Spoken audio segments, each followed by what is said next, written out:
दूसरा यहाँ पर लिख लीजिए पतंग। अब देखिए पतंग में क्या है कि कोई मात्रा नहीं है, नहीं है, तो पहले पे, ते, उसके बाद बिंदी, तो उसके लिए नून और गाफ।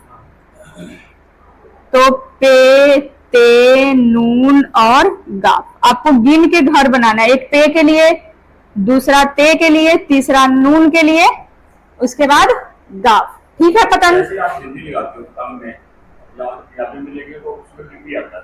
पूछ रहे थे आप? जैसे रंग लिखा हुआ है जब पतंग लिखा होता है जी। हिंदी में जब तो आप हिंदी लगाती है, एक पंजाबी में लिखे तो लिपि आता है, तो उसके लिए नून, तो नून ही आता है। पंजाबी में टिप्पी और बिंदी आता है, तो बिंदी आता है तो उसके लिए भी नून आएगा और टिप्पी के लिए भी नून आएगा।